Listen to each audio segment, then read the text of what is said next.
think we'll be starting. Not much people, but that's fine. Hi guys. Alright. Just gonna make sure if it's set up. Camera is still too messed up. Alright, perfect. Alright. Gonna stop the music for a second. Alright, can just take it in the background, it's fine. There's too much people speaking. Alright. So, hi, it's Jada Chart. Hello. It's me. As title says, up above or below me, below I think, below. We will be doing replay cast from last week's CTL, Chobo Team League for Sc2Swarm. That is written just about everywhere right now. J Dead Shard, I had an old thing. Hey man, how's it going? So, yeah, we'll be casting replays from last week. Wait, did I not update the titles? I edited titles, what? Give me a sec. I edited title like a second ago. So, this title is totally off, so, I don't know what's going on with titles, but I changed it like a minute ago. What?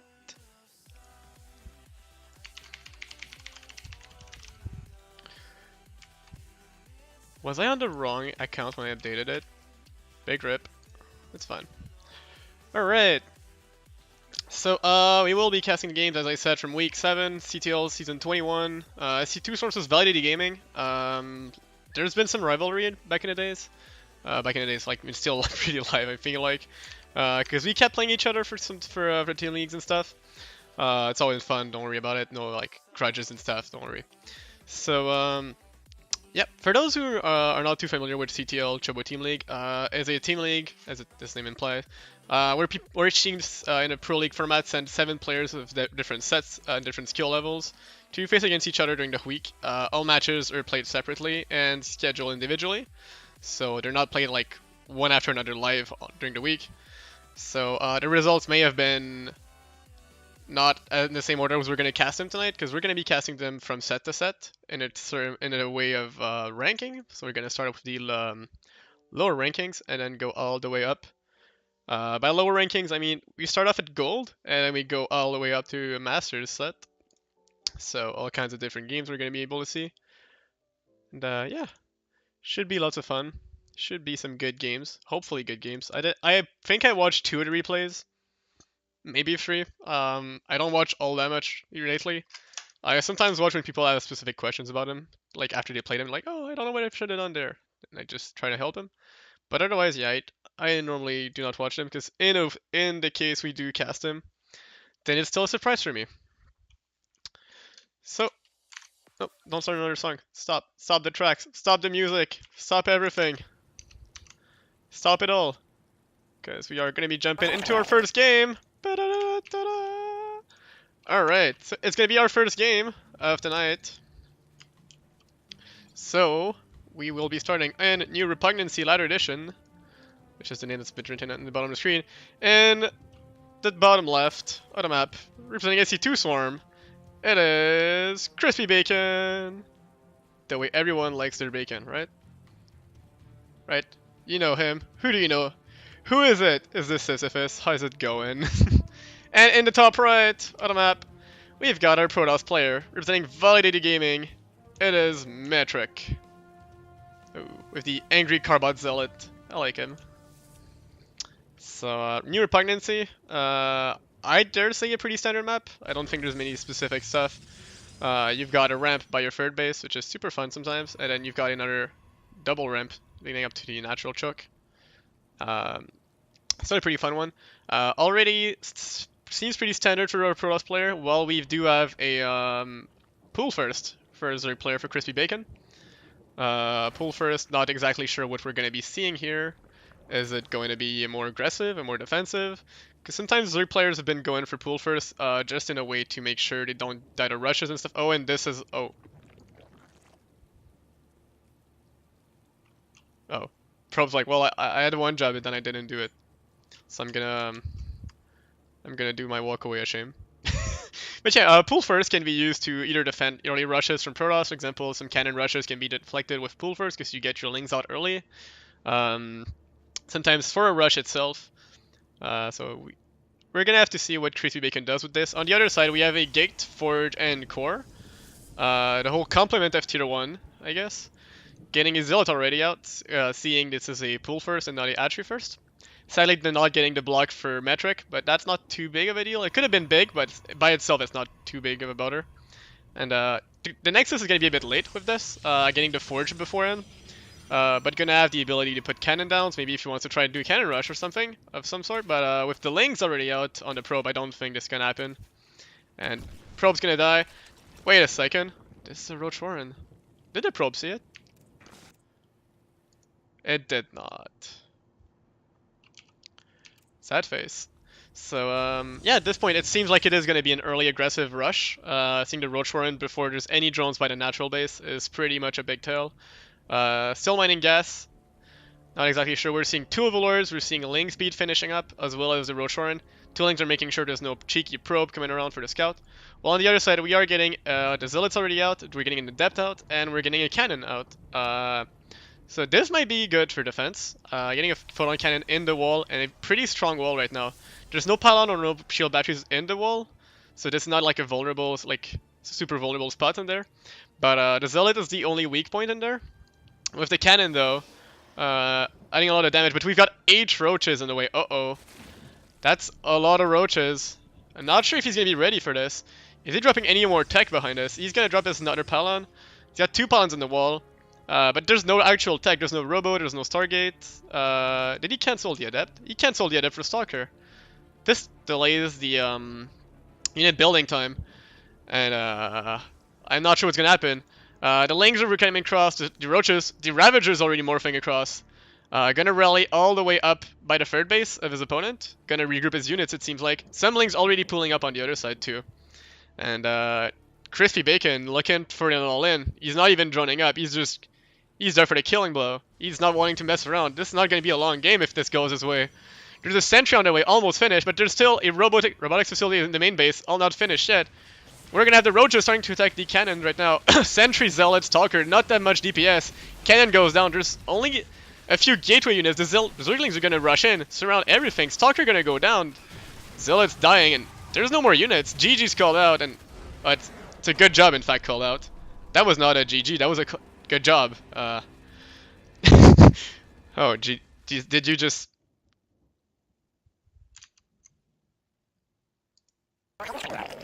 Chappy, did you just...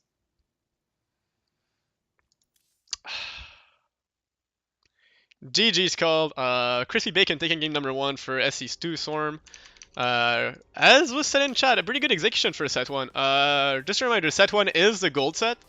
I think it does actually go up to like middle, like low platinum, high gold. I'm not exactly sure in the boundaries. But that was a really good execution. Normally in the first sets we do see some... not in a bad way, but like more sloppy games, sometimes with less refined strategies and stuff. But Crispy Bacon going with a really, really strong, aggressive early timing, and getting the job done really quickly. That was really good, GG. And its opponent not being able to react in time to it. So we're going to be seeing what's on our way for the next game. We're going to be going into year 0. Ah! Everything's messed up. Stop the music. Change. And we've got Year 0, Ladder Edition. And we've got our first player already with an extractor. It's cancelled. Uh-oh, it's an extractor trick. In the top right for representing Validity Gaming, it is... Sebosaurus. Ta-da! I don't know who this portrait is, but that's alright. So we've already got an extractor trick on that way, and on the other side, representing Sc2Swarm, already up 1-0. It is Roachy Boy. Are we gonna have some roaches? I mean, Roachy Boy and roaches. That seems to be going hand in hand, you know? I lost the music, sorry guys. So, as we said, we had an extractor trick. We have a Natry. We've got another extractor, and we still do not have an Overlord made by Sebosaurus. Which... Do you guys know what it is? Do you guys know what this is? Because I think we've seen this build a fair lot. Quite a lot by Sc2Swarm. I have a feeling like this called the 15 hatch, because you build the hatchery on 15 supply. While on the other side we do have a standard 16 hatch, 18 gas, 17 pool by Roachy Boy, going pretty more standard opener. Nothing too fancy or anything. Just opening up to a macro game. But yeah, the big variance, if you just look at the worker tab below, there's a slight advantage for Rochiboy in terms of workers, which is gonna go up slightly. But is the big deficit it has is the hatchery and spawning pool timing, which are both slightly faster. I'd say between 15 to 30 seconds, depending on execution, which does change quite a lot of things. Having a worker lead is really good, except if you die. Uh, yes, I said it. Pretty obvious, I know. But basically what I mean by that is the longer you can survive with more workers, the more lead you're gonna get, and that's really good for you. But already 8 links being built on Sebozaurus side with link speed and queen starting already. This is looking like an early link flood, which is the staple of 15 hatch. And hopefully Rochiboy scouts it in time. The Overlord is gonna scout the creep. I'm not sure if he realizes. If you look at the creep, you can compare it to your own creep. You can probably see a slight variance in that way. But the links, there's a few links being pulled in the front, and there's a few being pulled, mainly a lot of them being in the back. That way they cannot be scouted yet, and looks more normal, I guess you could say. So Sebozaurus is now pulling up more and more links, building up. How many is it? We're going up to like 30 links at this point. Uh-oh. On the other side, Rochiboy is just bowling drones. He's going to drop his Evo Chamber. It's going up to 26 drones right now. That's quite a lot of drones. And at this point, now the Overlord sees all the links streaming across. He's seen these two. They don't have speed yet. They're going to have speed finishing up in a second. And now Rochiboy knows he's in trouble. He's going to need to start finishing up this wall really quickly. The Roachhorn is on the way. Evo Chamber is on the way. There's only one queen here. One queen on your lane. Second queen's almost finished, but not done yet. The links are already there, though. The building's not being finished means they're really vulnerable, and the wall is not complete. The links are going to start flooding in. One queen getting isolated. Going to get picked off. Second queen going to go down, too, probably. And this is not looking good for Rochiboy, even though he's got 11 drone lead, as I said earlier. You can have as many worker lead you want if you just die before getting money. That's not good for you. Evo Chamber going to get picked on. Roachhorn going to take a lot of damage. More and more links reinforcing are coming across. And, links are not too sure if they're going to go into main base or not. Roachhorn goes down. Broodlings are going to try and fight. Links are going to dodge that fight, go to the main base. A few links taking damage, but that's not significant enough for Sebozaurus. Links are going to be in the main base. Drones are falling apart everywhere, left and right. GG's called by Rochiboy. And we're going to go up to 1-1 for this game. Well, that was quite a game. I mean,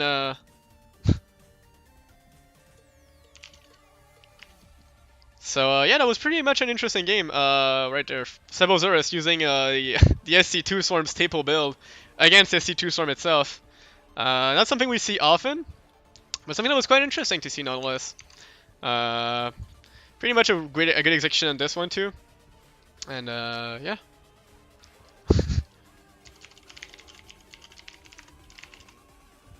So yeah, we will be jumping into our third game shortly. GG, yeah. Rut-row. Rut-row. I like it. We will be pausing the music and we will be switching to our first player. We're pretty much speed-casting this at this point. These games have been like... I think we've had 2 games in 7 minutes so far. This is not something I was expecting. Alright, so in the bottom right of Port Alexander, there won't be boat jokes tonight, sorry guys. I am not Artosis or Tasteless. We have Validity Gaming's Dane with the tall Durham ones. Alright, and in the top left, for Sc2Swarm, what are these drones doing?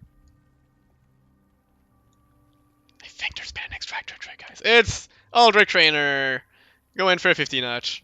Uh-oh. Rut-row. Alright, so, it seems a ZVP on Port Alexander. There's a few things to note. There's been a lot of cannon rushes spots with these gases being used to wall in cannons and stuff. And the other way around here too. But I don't think we're going to see cannon rushes since we're seeing a gate first into a gate scout for our good Protoss player Dante. But Aldrich Trainer going for the 15 hatch, it seems like. Hatchery first, before the Overlord, then gas, then pool. We are now at set 3. I forgot to update like with set 2 and stuff. I think we're reaching up platinums to diamond level right now. If I'm not wrong with the numbers, I'm totally wrong with the numbers every time I stream. That's fun. Yeah, so I'm not exactly sure how this is gonna pan out for Eldritch Trainer this time around. It's pretty much the same build Sebosaurus just did to Rochi Boy. But bear in mind, as I said before the cast, the games are not played in the order we are watching them right now, so this may have been reverse order and stuff. We don't know. We could know, but we don't, because I don't want to look it up. So he now sees the spawning pool finishing up, and it seems like he's just waiting. And now speed is gonna start. Lings are gonna start popping. Just a few for now, not all of. I mean, 4 of them plus the queen. Well, on the other side, we do have a core, cybernetics core plus the nexus. Nexus went first, so pretty much a standard gate core expand. Gate expand core, sorry. Yeah, my throat. So and it seems it's more and more lings right now. The probe's already left. I'm not sure how much he saw. It's gonna be a real question of how much does he expect these lings? He's already kind of boosting out the adept, but he's already rallying across the adept to leave the base and go scout as usual. But there's already a few lings coming across. 2, 4, 6, 10, 12, many. That's what I'm gonna say for tonight. Many lings. And we're gonna have a robo in the main base, but there's nothing in the wall right now. This wall is wide open. The adept is out, but there's 2 holes in there. There's 1 and 2. The adept's gonna need to fight off these lings, but not too sure if it's gonna be fine. Gonna pull back to the wall after taking a lot of damage already. It's gonna go down though, if this link can help his partner. And that's gonna go down, and the wall is now breached. The gateway was in time to block one of the holes, but not 2 of them. And now the links are gonna work on this pylon. If the pylon goes down, all these buildings are gonna be gun-powered, and the pylon goes down. Gateway is not functional anymore. Second pylon on the way, but not finished yet. There's nothing in production right now for Dante except buildings and no units. He's trying to rally probes across the fight, but probes against Zerglings, not the best fight you're gonna have. These Zerglings are just streaming through right now. Pylon's being cancelled. Other pylon not gonna finish probably because the links are just there trying to block the wall, but probes are not enough to block this wall. There's a lot. GG's called out. Dante taps it out. Too strong. You said it right. You said it right, Sisyphus. Too strong. So,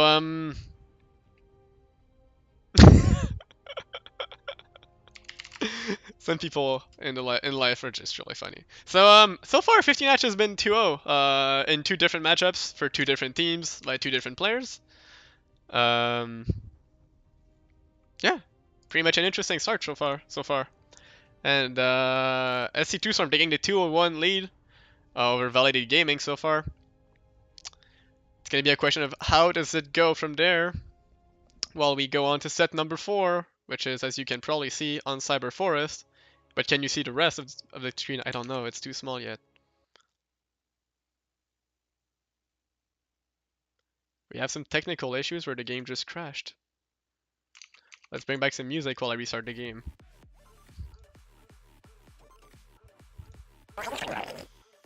I have no clue what's going on. My StarCraft client just crashed, so let's bring it back up. Just give me a second, guys. Shouldn't be too long. Got some music back on. But yeah, 50 natch all around. F, yes, F.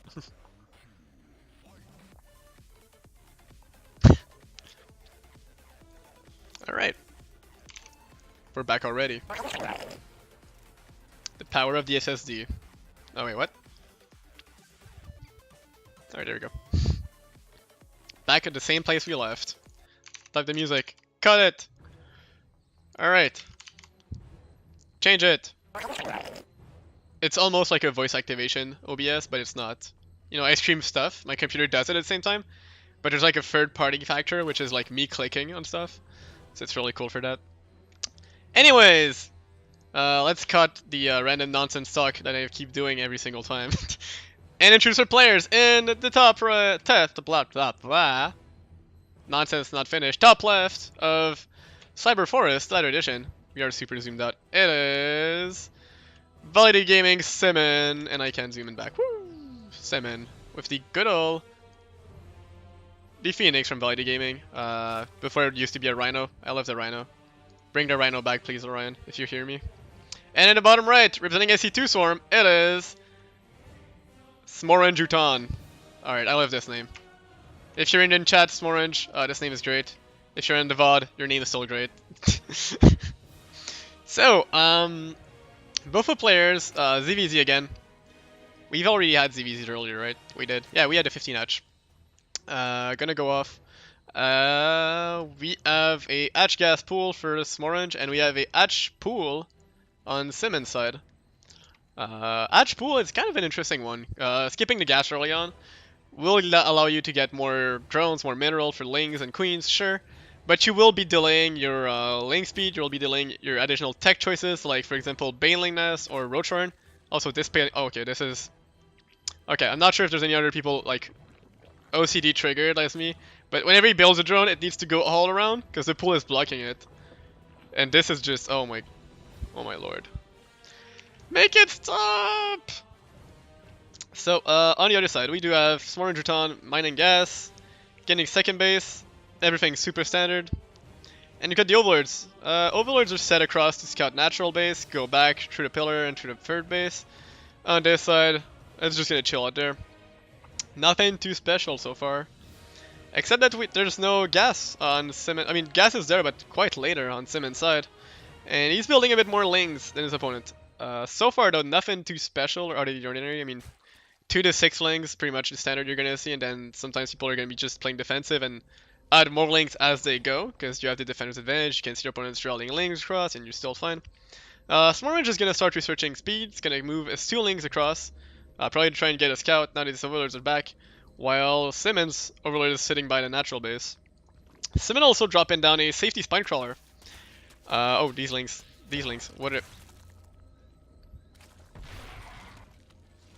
Okay, so Simmons, realizing that he's not under any threat of potential attack now that he's seen both lings dying, and that's kind of anything, plus the Overlord scouting on the third base, I think he says he's safe to just go for his wall on 2 bases.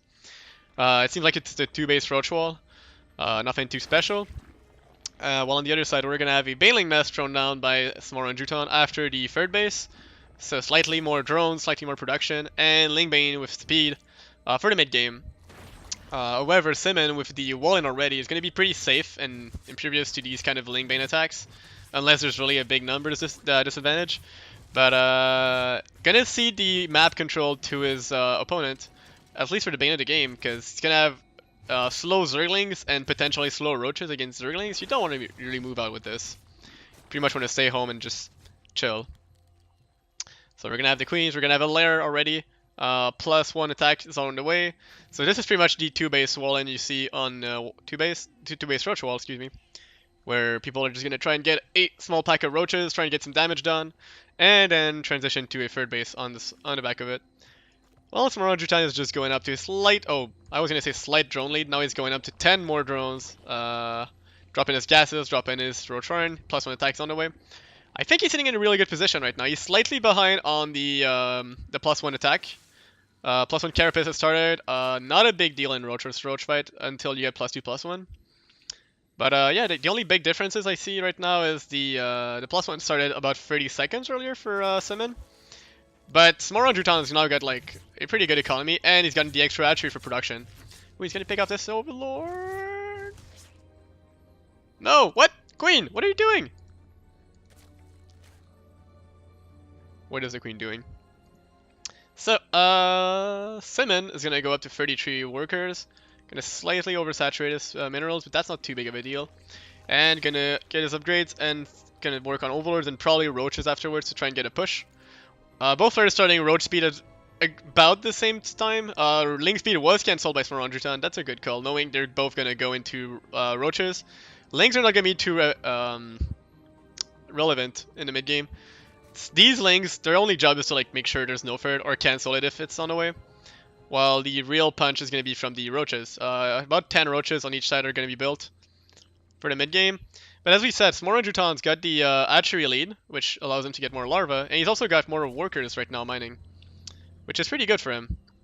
You're going to see also Simon working around for his natural base. Sure to see the +1 attack on these Roaches. And the third base timing. So he knows he's in a pretty comfortable position in terms of macro.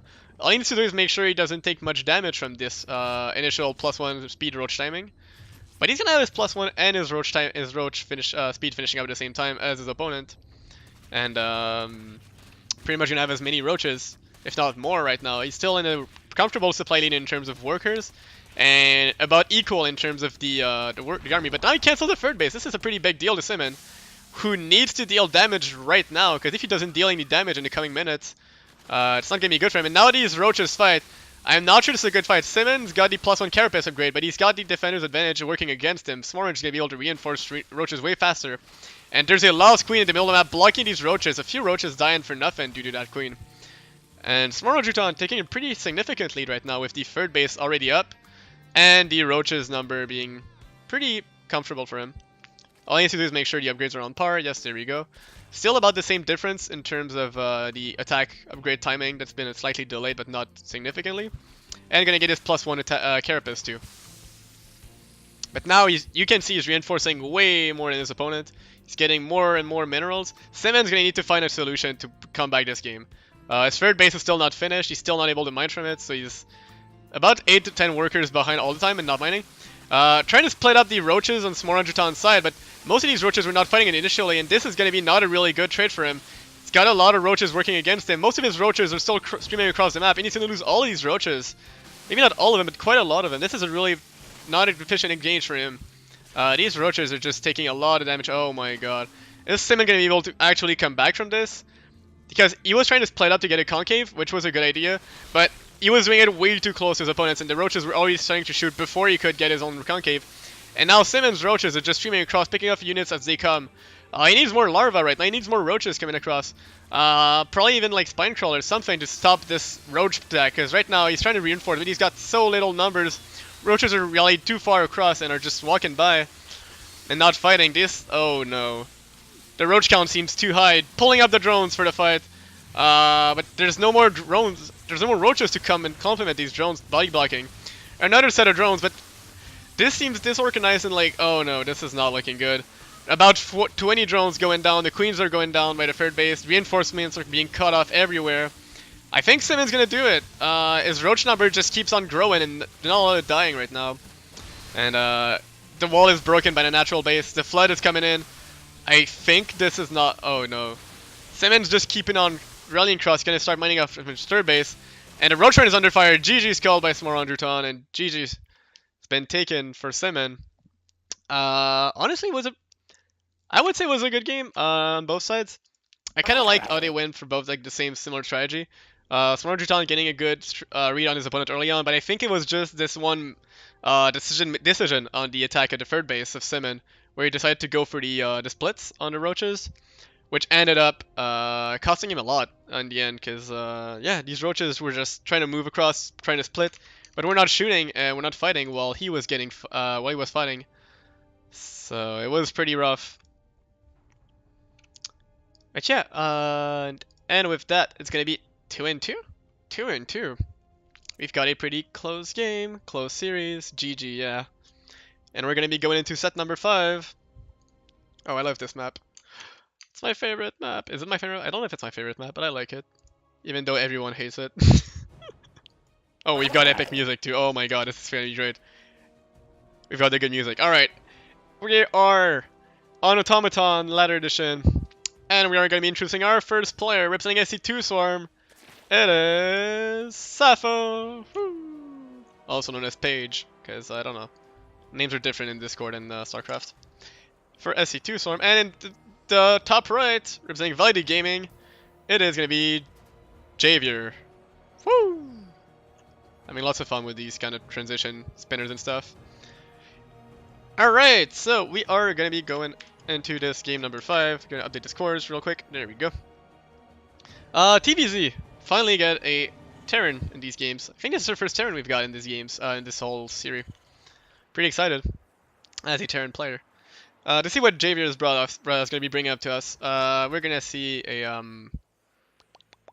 is this gas first? This looks like a gas first. I'm not 100% sure. I wasn't looking. It is gas first. All right. Gas first opener for gas tracks, while we do have a Atch first on Sappho's side. Automaton is a map a lot of people have been complaining about sometimes, especially due to all the big dead space in the main base. The sort of like airspace you got here and in the back of the natural. And the fact the air distance, if you go from like example the Terran main base, right across to the Zerg main base. It's pretty much a direct line, which is super fun for 2-on-1 drops, stuff like that. I enjoy it. So yeah, Reaper expand on a way for Javier. Reaper's gonna be going across. SCV gonna be building a command center right on time, while the orbital command is finishing up in the main base. While the overlord is coming across slowly. Other thing that's really annoying with this map is the fact that the natural base, since it's in the corner, is super long to scout. So if your opponent's like on one base or something, you may get the information too late, and then you are getting cooked. Fun times. What is this? Alright. So, Sappho's gonna go open up with 4 lings and 2 queens, the standard staple answer to the Reaper. And now it's gonna be time to see what can the Reaper do. Will we see like a few drone kills? Will we see only ling kills? Will we see no kills? Or will the Reaper fall? So far, nothing special going across. Both players just smaller checks, make sure there's nothing too fancy or nothing too sloppy on either side. Third base is already going down for Sappho, which is a pretty good job sneaking the drone out to get the third base before Reaper gets there. Sometimes the Reaper gets there in time and then denies the third base being claimed by the Zerg, because it's just one drone trying to go and get the base and then the Reaper just snipes it. But yeah, we're gonna have a third base, more and more drones, nothing special going across right now. Gonna see the Marine after Reaper, and then going into Reactor Factory. But he's got already starport. Alright, so just the standard 1-1-1 with Tech Lab. It's gonna be for stims, gonna be for switching on and the starport, getting Banshees. We will see. Marine gonna try and shoo away this Overlord. Hopefully doesn't lose an Overlord, because that would be a bit sloppy, but yeah, it's rallied across the high ground. Should be no problem. So we are going to see more and more Hellions rallying across the map with the Reaper. Hellions and Reaper do a pretty good squad. Reaper gets a lot of small quick attacks to finish off stuff that the Hellions do drop to like 4 HP or something, but then cannot kill because they have super slow attacks. So we're probably going to wait and see for a few more Hellions and then go across. Well, we've got a Liberator on the way on the starport, and the... Oh, he faked out the Tech Lab switch. Oh, that's interesting. While the Overlord was there, I totally missed it. He faked out the... Oh, wait, did he overfake it? Well, there was no vision? I don't know. Ideas. This is a good idea. But Aliens plus Reaper are going to come across, try and deny some creep, try and poke up for some lings, maybe some transitioning drones. Gonna regroup a bit out of creep. Well, we've got more and more Hellions coming across the map, and the Liberator. These are going straight across in the middle of the... Oh, wait. Did he catch the one dead space? Oh no, this is not good. This is not good for Sappho right now. Some drones are gonna be exposed, but not that many. In fact, the splits are really good though. I was feeling like this was a bad call on Javier's side.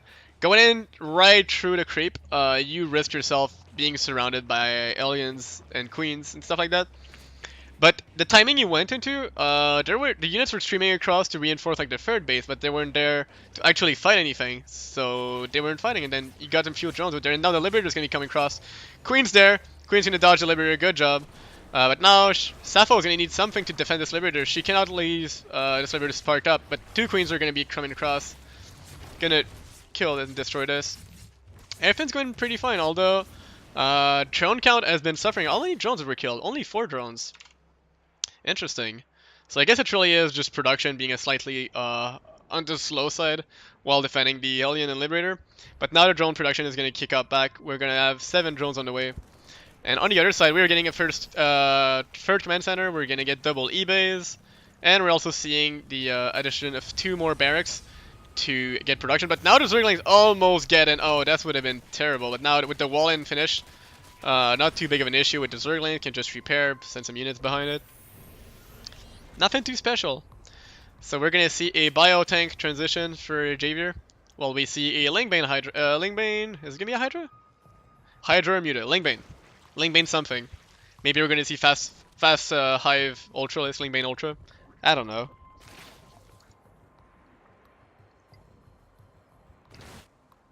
So yep. Upgrades are starting slightly faster for Sappho. And yes, we do get the Hydra then. Am I a visionary? I don't know. So +1/+1 and Bane speed's gonna be coming across. Still sending a few lings just to make sure and scout what's going on. Overlord's still alive. This is really good for Sappho, making sure what's going on if there's units moving across. And now splitting lings across all directions to make sure there's no hidden bases or anything like that. While Javier is gonna be going into a double drop, double medvacs. There's a few marines here, and he's got stem finished. Combat shield already started. So this is looking pretty good so far for him, adding out the 4th and 5th barracks to get his production online for the transition to mid and late game. And the third base going to be landing across on the third base where there's a Zergling already sitting. Gonna get cleared out by the medvacs. Yeah, so we're just gonna have a transition. Nothing too big. Sappho gonna take a small worker lead, not a significant one, as Terran got mules. Just being ahead in workers is not being ahead in economy exactly. But now Sappho spots these two medvacs up before they actually get into our base, which is really good. Gonna be able to actually fight them off, although maybe not at their drop. I was gonna say maybe not a good idea, but then the second stem killed a lot of marines right there. I think the second stem was a bit too early, damaging these marines a lot and allowing the lings to finish them off. And now the wall is completed, which screws up the rally a bit. Yeah, the tanks and SCVs are just sitting by. Well, we've got lings picking up the marines, gonna force some damage on these, and keep it on. Yep, just making sure there's pressure on Javier's side and he's not just freely expanding and taking his bases and stuff. Gonna drop the armory to go into +2/+2, while Sappho's already got this underway. Lings are still scouting everywhere to make sure there's no hidden bases. This is really good. And Hydralisks are already out. Not too many, just 6 Hydralisks. We're gonna add creep spread on the way. So there's really all kinds of, you know, the mid game is just starting up. Hydralisk upgrades are coming. Muster augments already finished. Groove spines are on the way. And Infestation Pit, I feel like Sappho's feeling really safe in this matchup currently. There's not much pressure. The tank push does not seem to be coming across anytime soon. On Javier's side, at least from Earth perspective. And the creep spread is looking pretty good so far, honestly. I must say, right now we are in set number 5, which is the diamond sets. Diamond with restrictions to diamond 2 and 3. But excellent map vision with these Zerglings. Overlord's still alive too right here. Oh my god, this Overlord. Still sees a lot. It's not too bad. And we're going to see double drops trying to do some damage. Not getting much. Got a couple of drones, but nothing serious. Just going to be able to reproduce 14 drones. What? This is insane. Insanity, I say. Well, we've got +2/+2 just started now. This is a bit late on the timing. For reference, for Terran players, you want to normally hit your 2-2 timing. If you're a pro player, around 9-10, or 9 or 9-10. If you want to be like an amateur level, probably 9:30, 9:40. But starting out at 9-10 right now is a bit on the late side. And he's also going to be transitioning to Widow Mines. That's interesting. I think Sappho's going to be maybe not expecting it, but I'm not sure how good it's going to be, because since considering we were seeing Hydralisks and not Mulisks. He's also clearing up the rocks to get the gold mineral, but not the gases. So it's like a half base, which is like more minerals and less gas. You have no gas, literally. And the lings are going to be attempting a run by here. We're going to see Sappho trying to assert control on the map. Going to make sure if there's anything here. Spots the double drop still there. Double drop stems out and it's going to run across. Lings are going to be coming by. The army is just on the way back. Gonna clear up some creep and then gonna be met with resistance already. While the Ling run bys did not do much damage, there's still like a few tanks sieged up there in bio here. Couldn't do much. A second drop with 1 Widow Mine and, what is it, 14 Marines right now. Gonna clear up some creep. That's a good job by Javier though. He was a bit inactive on the creep clearing duties early on, but now he's getting back on it. Clearing a couple of creep on the right side, clearing a couple in the north side right now. But this drop's getting murdered. Oh. Both. Oh, and ooh, nice triggering on the Widow Mines. Only one Bane getting connected with the Widow Mines. Picking up both Medivacs on this side is really good for her. And these Medivacs are really low HP. If these Hydralisks spot them, this could have been bad for Javier. But Sappho needs to find something to spend her money on right now, because she's got a big bank of 2,000 money. And she's still behind about 20 supplies right now. But she's going up to Hive with the infestation point we were talking about earlier. Gonna be trying to go into these free upgrades, and the Spire is on the way too, so we're gonna go into Greater Spire soon. Also, I just realized we've got some drop defense with a Spine Crawler, Spore Crawler, which I don't mind too much, honestly. Spore Crawler here, Spore Crawler there. Nothing too special. We've got the creep gonna be restarted a bit, slightly slowly to recoup back from that creep damage, but nothing too big. And we've got Javier gonna try and arm up for this 2-2 push.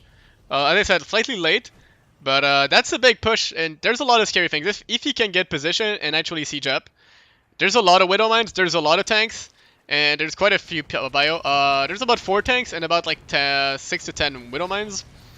There's a lot of potential with this push. He just needs to get the right position and not get flanked too hard. Gonna siege up the tanks, gonna put the Widow Mines down. The big thing right now that, oh, he stems a whole bio. Running up with a whole bio right there, now splitting up, that's good, alright. Gonna make sure he doesn't get too in danger from the Banes, but right now he's super far from his siege units. The tanks and Banes are not even in range. Snipes off the archery, but now he's gonna take a lot of losses to his bio. But Sappho gonna run down into this choke, and this is a terrible choke to fight for Zerg. There's a lot of tanks, there's Widow Mines coming across and just meeting you up in the bottom. Sappho just needs to pull back right now. This is not a fight she needs to take. There's nothing being threatened for the Terran. Terran's not threatening anything from there. Terran's got the 5th base. That's good. But there's nothing else he's threatening, and he realizes he can't threaten more from that angle, and he's going to push back and regroup on his side. But he's not siege right now. The Zerg comes from the big flank. And we've got Zerglings, Banelings, Hydralisks from all sides, even the Overseers for the Widow Mines later on. Everything's going to get slaughtered in this Terran army. Uh-oh, this is not good for Javier. He's going to be forced to pull back. Only a single medevac makes it back home. This is not good. Right now his army is pretty much this bio army, and that's about it. Well, Sappho's going to go in for the Lings. There's no more tanks. There's only like 1 Widow Mine or 2. Get some decent connection, but not the greatest one. Oh my god, this one. Oh, this one's a good one. Oh, these 2 were really good, but the Banelings get rid of the whole supply wall. And right now, Sappho is going to go into Vipers. 6 Vipers are on the way. While +3/+3 is starting on both sides, but Javier taking the upgrade lead back again from the deficit he had early on. And this gold base is getting a lot of money for him with the mules plus the gold minerals. Oh, these... Oh! I was going to say this is bad, but this is like, okay. You normally don't want to fight without your Zerglings. Your Zerglings are really your meat shield. They deal damage, but the big reason you have them is to buffer for your Hydralisks and your Banelings. Right now, this fight is getting messy. There's Vipers coming across with no energy. I think they were put in the control group with the rest of the army right now. There's no more army with this. These Vipers are really exposed, and they're really expensive. Even though she has a big bank, she cannot afford to just lose Vipers like this. But Javier taking a lot of worker loss. 13 SCV dropping down this fight. And mostly his army is being disorganized right now. Not too sure what he's going to go into. He's got no more tanks. Nope, no more tanks. Going to Liberator, Bio, and Medvacs, and some Widow Mines. While Sappho is going to go into Banelings. Banelings. Oh my god, I really enjoy watching this set. Yeah, this set is really good. This is really fun. I mean, I always love watching TVZs. It's always like an active matchup where there's like big fights and stuff, which is what I really like about StarCraft. It's like watching big armies clash into each other. It's really cool. And plays like that are why I play Zerg. So Sappho is gonna go into some air now. Lingbane, Viper, and we've got some Corruptors on the way, and some Mutalisks already out. I'm not sure why the 4 Mutalisks, but we've got 15 Corruptors on the way right now, probably for Broodlords. And okay, now this is the real deal. No, don't do this to me. Oh no! Oh my god. Alright, I was like, the first one was alright, the second one was dodged pretty well, and the third one got a lot of damage. And now these Broodlords are morphing in a really awkward position. These Broodlords are way exposed, but there's nothing from the Terran to actually punish this. Oh, have I spoken too soon? The Banelings are going to connect with the Bio a bit.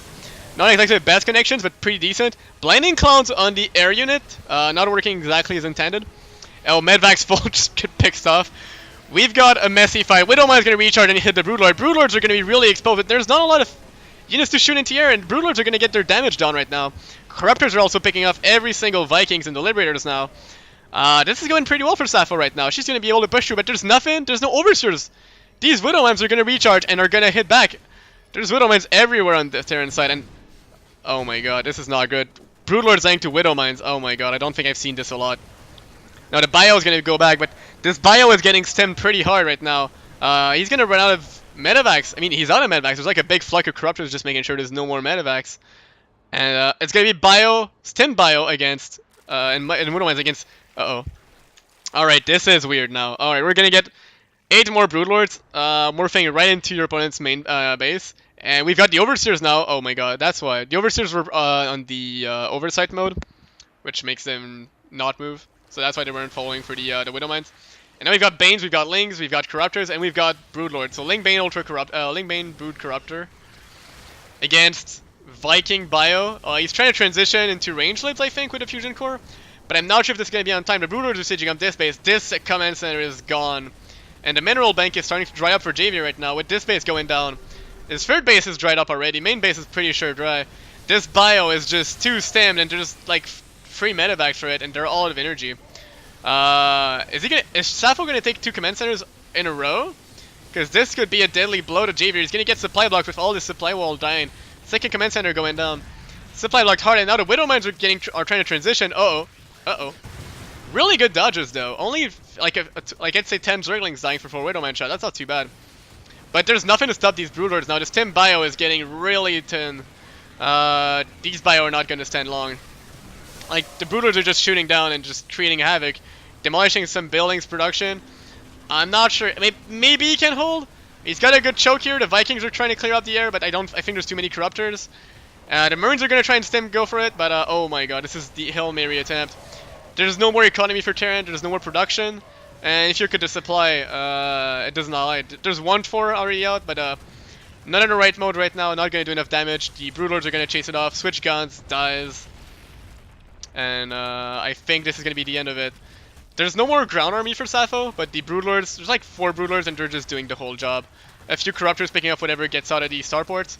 Starport's going to get targeted down. Really good targeting choice on this, in my opinion. And GG's called by Javier. Whew! That was an action-packed one. Really interesting one. Who messaged me? Why does StarCraft keep crashing? Alright, what happens is whenever I try to open up my Google Chrome tab to put and remove, to like stop and start the music, everything crashes.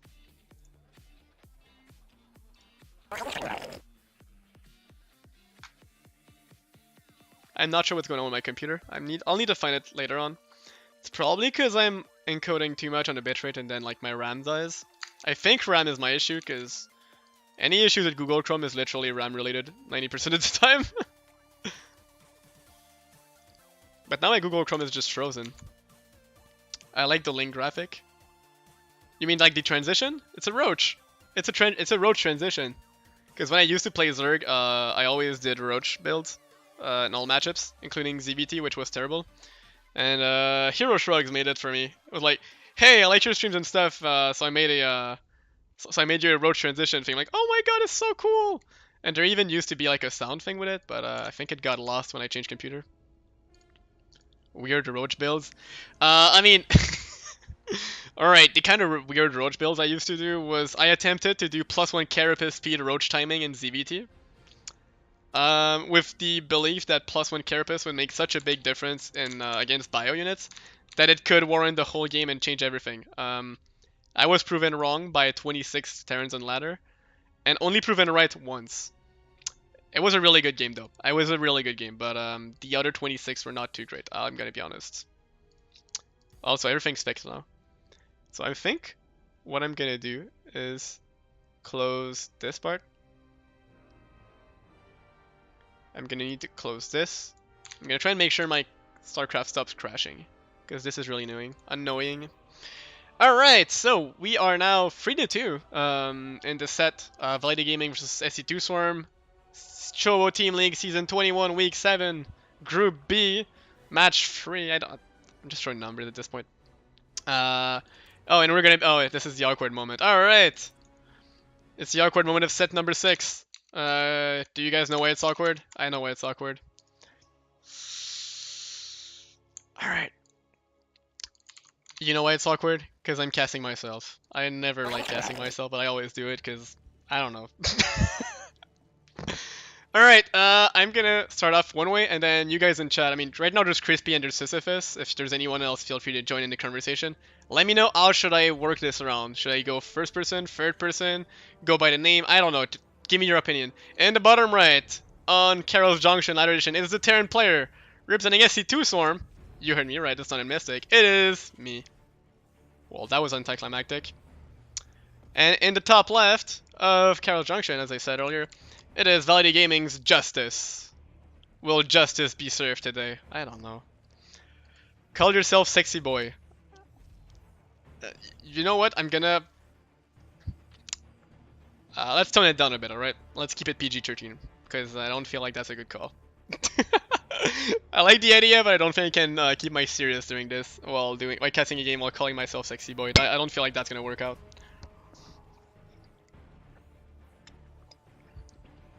So, in terms of opening builds, we've got the Gas First, Gas Racks with an SCV Scout for Terran, while we have a Ash Gas Pool on the Zerg side. Overlords are scouting in a weird pattern. If you look at the minimap, these Overlords are not sent to scout the Terran base. They're sent just like odd directions, probably to scout for proxies. Not a bad move against Terran, although sending both of them to scout proxies makes it so you don't even scout the Terran's base. You don't even know what build they're gonna try and do, so it's not exactly the best way to do it, in my opinion. But it's like a low risk way to handle proxies and stuff. So gonna see how it's gonna pan out. Reaper on the way, command center started, and we've got the SC blocking the third base. Typical move I do enjoy.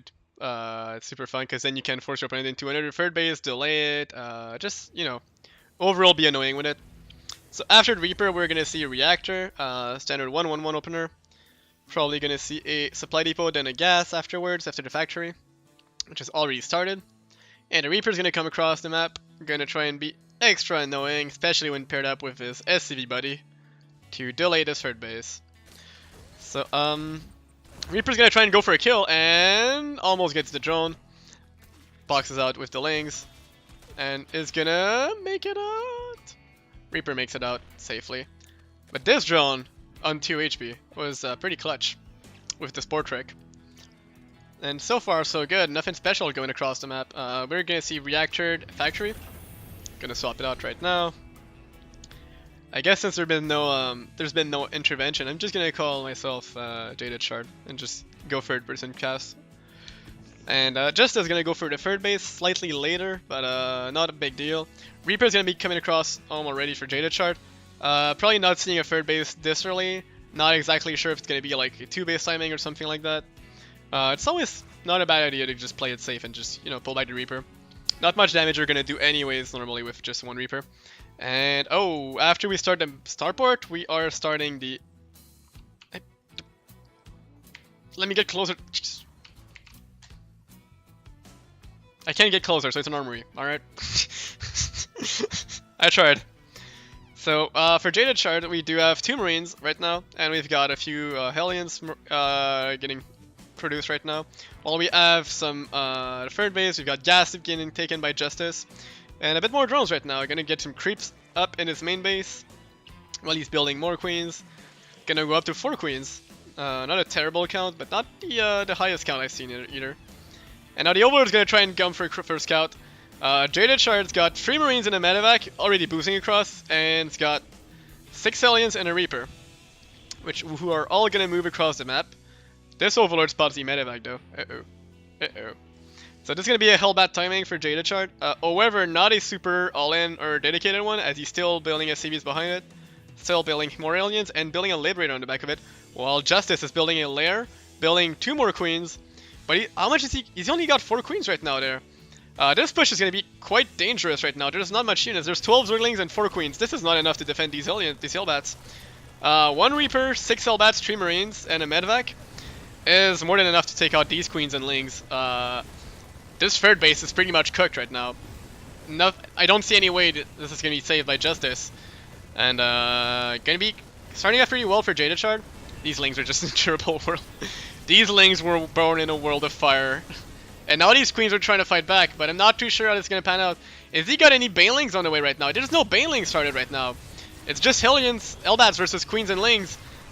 These lings are gonna try and get surrounded, get through to get some damage done, but that's a lot of lings going down. The medvac's getting picked up, all the Elbats die, Marines are also gonna go down.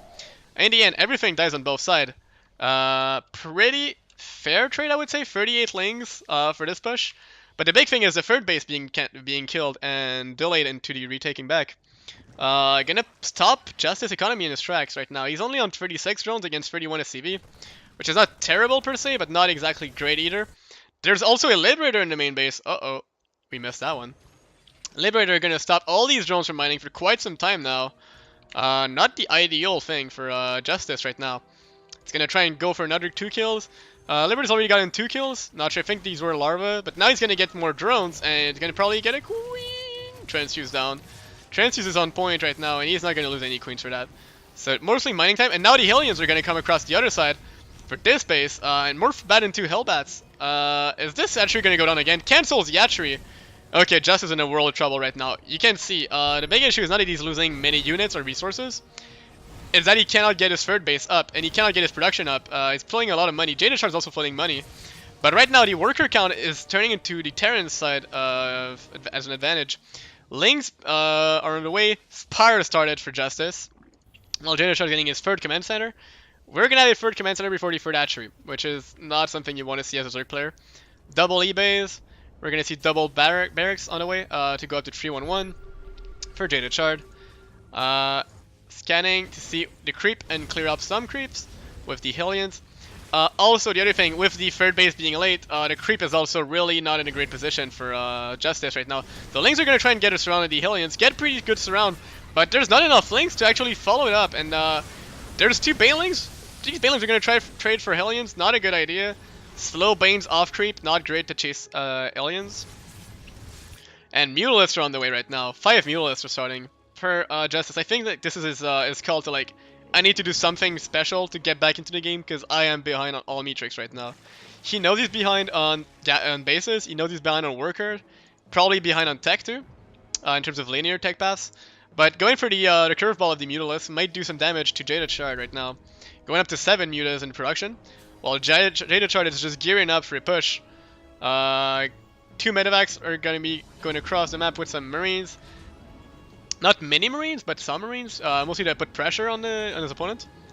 This is 12 Marine right now. 14 Marine, excuse me.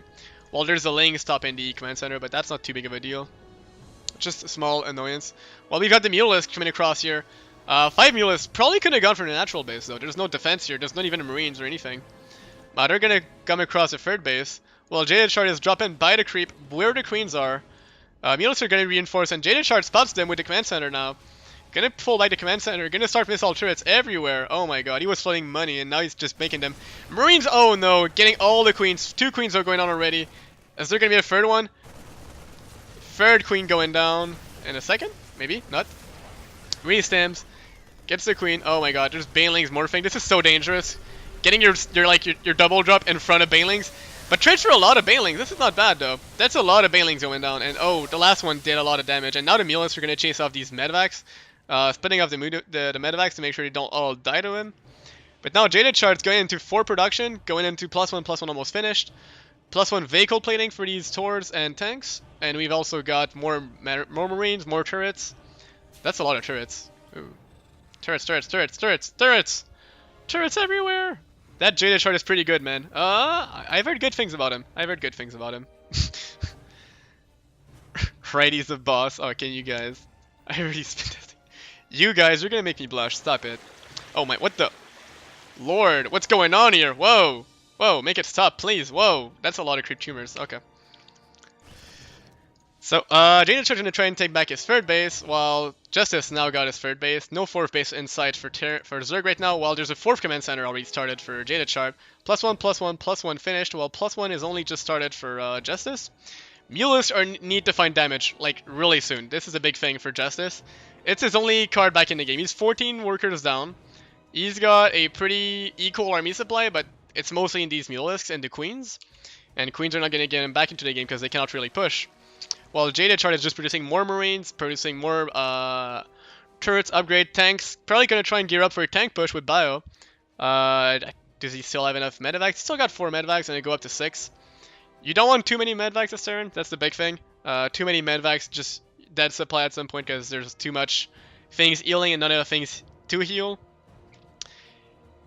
He does seem to be pretty good. He's slightly distractible, but I feel it adds. Interactive, that's the better word. Oh, I see what you mean. So the Mutalisks are going to try and go by the base. Going to pick off a turret. But right now they're like in the middle of like so many turrets. They're taking a lot of damage. Most of these Mutalisks are really low in HP right now. But there's still 7 of them remaining.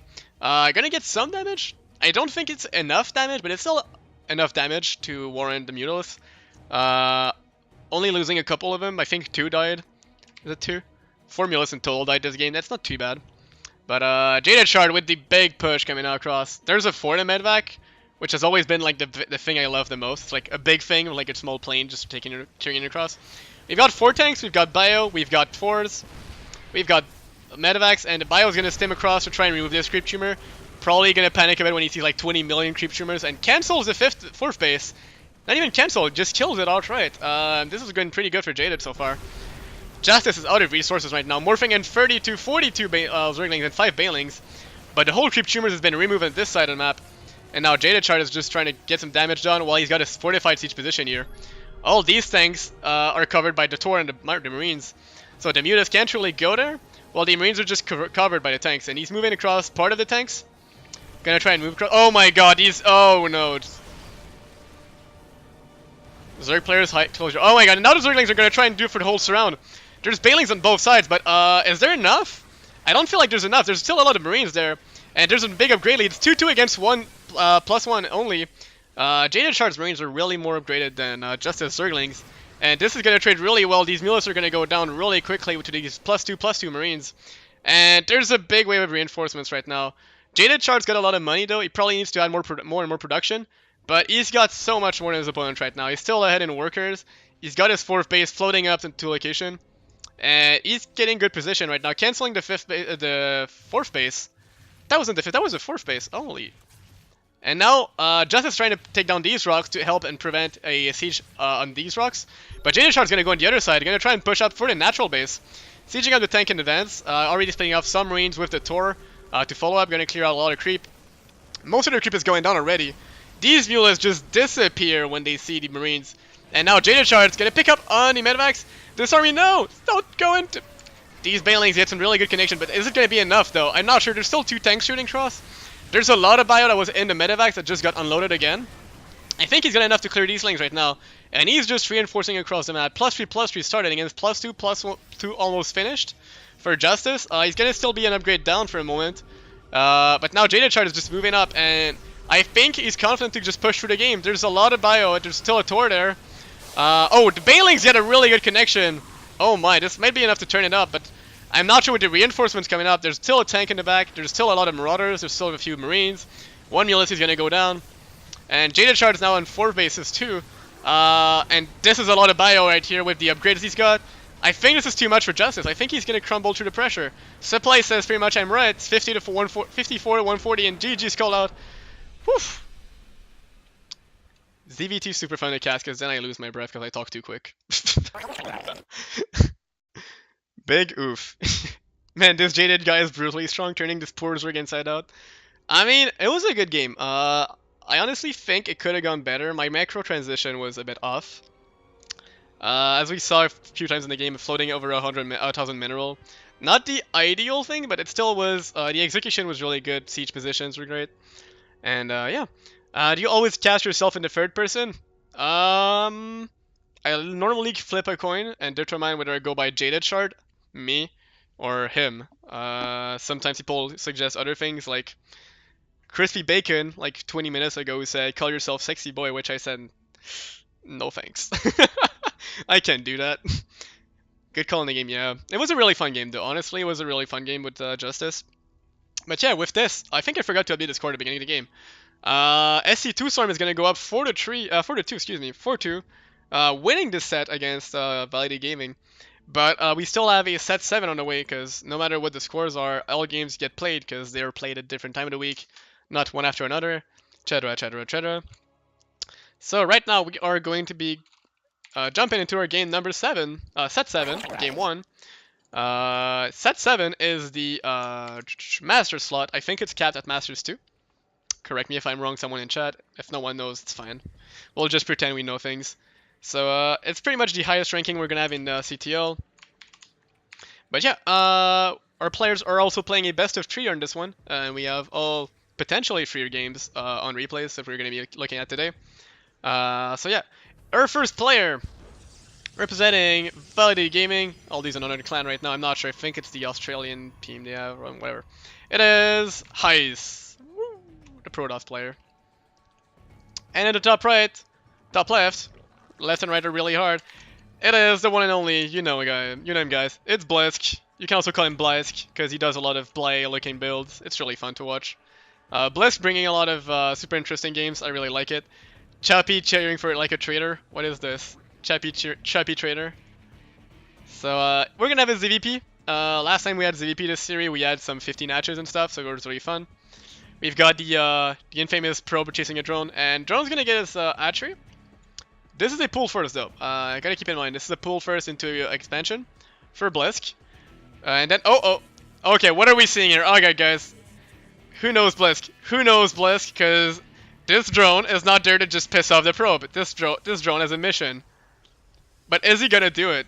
Because for those who don't know, Blisk is known for proxy hatching and blocking nexuses with hatcheries. So I'm not sure if Ice knew that, and that's why he's going for the Zealot and then True Probes to make sure that he gets the hatchery, Nexus shooting. Because Blisk often goes for proxy hatches, which is super interesting. I really hope we get some this series, because that would be really sad otherwise. Like casting Blisk without casting proxy hatch is just lame. It's just like casting Florencia without a recall or a Printef without cannon rushes. It's like, what? Try and get the probe. Probe gonna get out of there. And Ice is gonna go for a double pylon wall. Getting 2 pylons behind the wall in case there's something going on, something nifty or anything. Well, we do have 2 Zealots. That's not normal. So we've got 2 Zealots before the core finishes, which is super defensive. He saw it was a pull first, and he saw a lot of intention on Blisk to try and deny the scout. At that point, I feel like both players are behind, both because Blisk is trying to do mind games with the pull first and the drone, while Ice is trying to counter this mind game and is actually building a lot of units, probably too much. You know, getting 2 Zealots before any sort of tech. I'm not sure. I'm not a Protoss expert. I played a lot of Protoss this week, but I'm not sure. Kala, you reported Chappy. Perfect. Do it. Everyone, can you report Chappy for cheering for countrymen instead of teammates? Team before country. That's like rule number 1. Also, wait a second. Is this pylon exposed? I need to know if this pylon is exposed. Is this exposed? Maybe. We got Stargate. We got Warp Gate. We've got 2 sentries being chrono boosted out. So it's gonna be a lot of sentries, Stargate, and now he's getting a second base operational with some drones. But I think we're seeing a Baneling bus from Blisk. Getting a Baneling nest already finishing up. He's got a few gas banked up, probably for like 5 or 6 Banelings. A few Banelings being more by his third base, by his bonus third base. I think this has gone unscouted entirely. Did the probe die early on? The probe did die. Okay. So this is really it's gonna blindside the highest quite entirely. He's got speed finishing up in a second, but is he gonna drone up behind us, or is he gonna go all in with this? There's a first Phoenix coming out, but the Phoenix is not gonna do anything against this Link Flood. Good force field though by Ice, really good. Gonna kill a few Lings off and then force a retreat with the force field. Cannot really Bane bust through a force field, but Blitz is gonna go for round 2. But there's two sentry. You can just force field again. Yeah, that's what I was thinking. And now he's gonna be target firing with the sentries on the. Oh wait, what am I looking at? He's gonna kill the Zealot, but then he cannot really go through. And there's only 2 sentries in the Zealot. Is he able to get this core down? If he can kill the core, if he could have killed the core before it finished Warp Gate, that would have been really good. But as it stands, the 2 Zealots, 2 sentry do really well hold with the force fields. Good play by Ice to defend this. And now the Phoenix is out to actually clear the Overlords, while the Oracle is getting chrono boosted out to get probably some damage done or defend. Blisk is gonna go into 40 drones, get a lair already, and get some Spore Crawlers defensively because he knows it's a Stargate opener, and his third base. I'm not sure with the lair if this is for Nidus timing, if this is for Speed Roaches, anything else. We're gonna have to wait and see what Blisk has in store for us. I'm really interested to see what's gonna happen. While on Ice side, we're gonna see a second Stargate and 4 gates. We're gonna go up to 5 gates. 5 gate, 2 Stargates. I have no idea what this means. Chappy, I hereby revoke your chapsticks privileges. Oh god. That's a chapstick to what the? Yeah, preempted. You've been outplayed, Chappy. You've been mind gamed. Crispy, you won that. You won that round, Crispy. Oh, are a few Zerglings gonna pick up in a sentry? Nope. Does not get it. We've got a Phoenix trying to pick up Overlords, and we've got double Oracle, the Disco Ball of Death, as we call him. Are they gonna get any damage done? There's Spore Crawlers and Queens already out, but two Oracles just one-shot drones outright. So they're gonna turn on. Gonna get 1, 2, 3, 4, 5, 6, 7. 8? I can maths. Oh boy, that's not worth it though. If you get 8 drones but you lose 2 oracles, I don't think that's worthwhile. I really don't feel like it is. If only this was Discord. You'd also get banned on Discord, Chappie. You're not an admin. So, Blitz is gonna go into +1 roach speed, and more drones. Gonna go up to like 46 drones, I think? 43 drones. While Ice is on a pretty comfortable position right now. As I thought early on, all these shenanigans, mind games and stuff, didn't really put Blisk ahead, and this failed attempt to Bane Bust really does cost a lot. When you morph 5 Banelings, it's an additional like 120, 120 that you're spending on Banelings, and then these units die when they're used, so really not that much investments that's gonna work in the long term. So Ice is pretty even in economy, but he's got a pretty big army right now compared to his opponent. He's got 3 Adepts, 4 Adepts, 3 Zealots, and 2 Sentry. That's like a weird push. This almost feels like an RPG group. Like, it's an RPG party when you know you're playing like WoW with your friends. You've got your little party. You've got like the NPC following you around to make sure you're all good and guided. And then everyone goes in with like their special abilities. Everyone's got like different classes and stuff. And everyone's gonna try and make it work against the boss Blisk. The 4 Adepts are gonna shade in and go for the sneaky attempt to backstab the drones, while the Zealots and Sentries are gonna try and pick up on the front door. The Adepts are gonna get picked up by the Roaches, but gonna get a few drones there already. While the Sentry... Oh, they're gonna get a force field there. The Zealots are gonna kill Roaches. This is really... I have no idea what's going on right now. But these force fields are really good, but there's still Roaches here. Just popped off the egg, but force fielding them out... Okay, this is getting really confusing. There's 2 Sentries.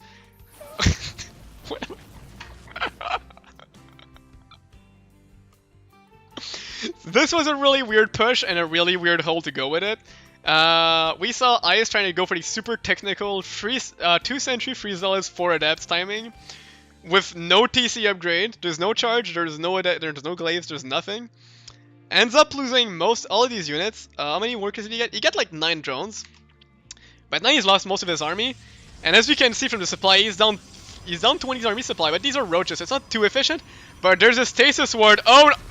Oh no, this is really bad. But he's got no units, he's got no charge, and he's only got Zealots right now. These Roaches have +1 end speed, so they're pretty good at dealing with Zealots, but the Oracles are getting a lot of damage done. Even though they're not light units, they don't do bonus damage to them. They're still dealing damage at the end, but they're gonna run out of energy soon. And these Roaches are gonna come out of stasis any second now. Probably like 2 to 3 seconds, and these reinforcements, the Oracles are turning off. One's already down. 2's gonna turn off, 3 are off. There's only 2 Oracles left right now with energy, only 1 now. 2. 1. X amount of Oracle with energy. There's a few Zealot Warpins. This is still a lot of Warpins he's forcing in on Ice side. Blisk is taking some damage on the units and army, but he's not killing anything right now. He's not killing probes, not killing structures or anything. But now he's got a lane plus Roach reinforcements. These Zealots are doing really well, even though they don't have charge. They're still fighting off well against Zerglings because they don't need to chase, they don't need to kite. They're just bullying him right down. The Roaches are going to pick off these Zealots probably because there's still no charge. Just started now with a Void Ray. We're in for a really scrappy game, guys. This is not conventional. We had some weird gateway timings. We've got some Void Rays on the way now. We've got Hydralisk Dance started for, well, finished. With Group Spine on the way for Blisk. Blisk looks to be going defensive, trying to get more drones, trying to get his Group Spines. I think he's going to try and keep some pressure on with the Roaches and the Ravager now. 1 Ravager. Just to make sure Ice doesn't go for some weird tech twitch or anything. While he's going to try and go up to like 60 drones-ish and get some Hydralisks out of the field. Probably some Hydralisks he can deal with the Oracle and Void Rays. But for now, this is still not looking great. He's going to get this... oh, this was connected to the wall. I knew it. I knew it, guys, from the beginning of the game. I told you guys. Listen to me next time. Even if you guys probably listen to me anyway. It's fine. Totally fine. What's going on in Discord? I'm just trying to get a look at Discord because there's a lot of things going on. So we've got the same pack of Roaches Ravager. Moving across. We got 8 Hydralisks on the way for Blisk. Gonna try and get a couple of these out of the field. Taking a small worker lead. He's taking a 4th base too, which is pretty good for him. There's another stasis ward. This can be another game changing. Oh no, don't do it. Don't do it. Don't do it. Don't.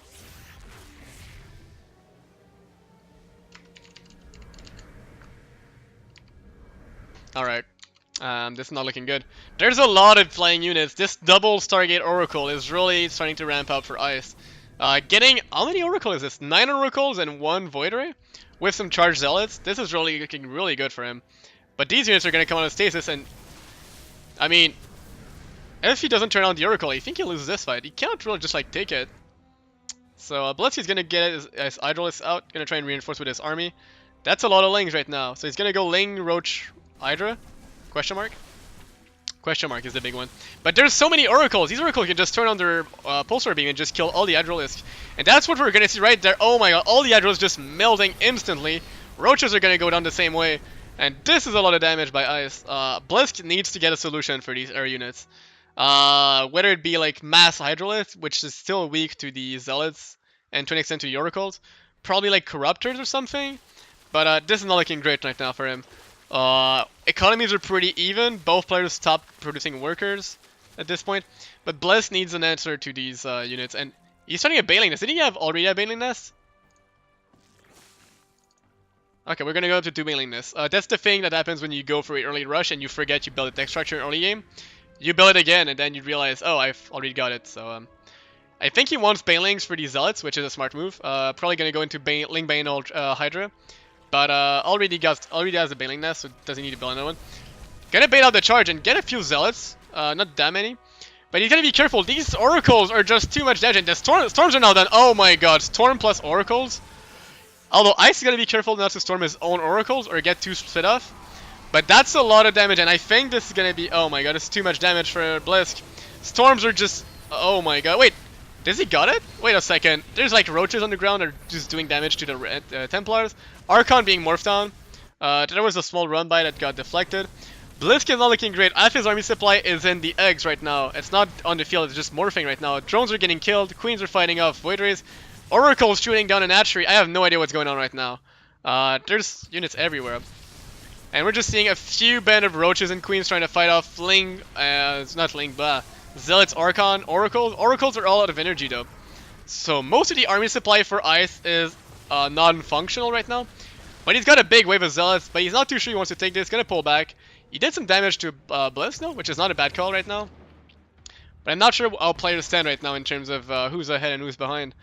Ice is still getting his Oracle count up. He's got 11 Oracles and 14 Zealots. It's almost like we're playing mono battles, which is Roach Hydra versus Zealot Oracles. It's like a 2v2 mono battle at this point. And yeah, he's just producing more Oracles and morphing more Zealots, which I would argue against and would argue for more Archons, considering he's got a big gas bank right now. 1.2k gas would be really good for Archons. Blisk is going to go for a small push. I'm not sure about that one though. I think he's going to tap out at that point, because that's too much army he's just thrown again. This army was not grouped with whatever he was building. And oh, that's a lot of that. He's still draining the energy of the Oracles. That's a good part. But that's the only good part right now. Blisk has also got upgrades advantage. He's got 2-1 against +1, which is a rare sight in ZVP. But Ice has still got the Templars out. He's getting some pylons out, cannons to defend his base. If he can safely stay on this 4 base and then get a good attack, he should be good. He's going up to 100 army supply in Oracle, Zealots, Templar, which is a really weird unit comp. I mean, doesn't this just straight up die to Mutalisks? Like Link Bane Muta? I don't know. But he's getting Archons now, there you go. I think he's listening to the stream, guys. Did anyone in stream tell Highest to build Archons? Because right now, that's just Archons. Blisk is getting Roach, Hydra, Ravager, which I won't say I've seen often. Oh, that's true. I keep forgetting there's double SG for Phoenix. Blah. Too easy to tech switch. But that's a lot of storms. That's how many storms is this? This is 6 storms right now. 6 storms, about a bajillion Oracles right now. A few Archon and Zealots. I was gonna say these, but but the storms are actually working against Ice right now. These storms just hit all of his Zealots and all of his Oracles. But it was still too much. I mean, the Oracles just deal way too much damage. Blitzy's gonna tap out. GG's killed. Ice takes game number 1 of this set 7 series. Yeah, that was a really interesting one. I kind of like how we had something super unconventional as a Protoss comp. I mean, I've been kind of out of the loop on ZVP, but I don't feel like Zealot Archon is something standard. Oh, I forgot to change scenes. I don't think Zealot Oracle is something standard. I've seen Phoenix, Zealot, Colossus. Yeah. Hell yeah, go Ice.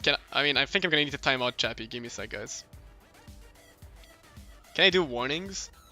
I can only timeout. There you go.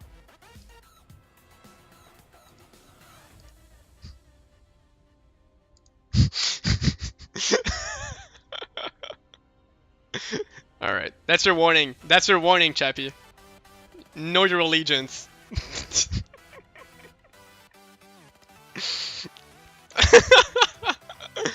It was just a warning. Alright. I'm gonna cut the music, gonna go back to the game.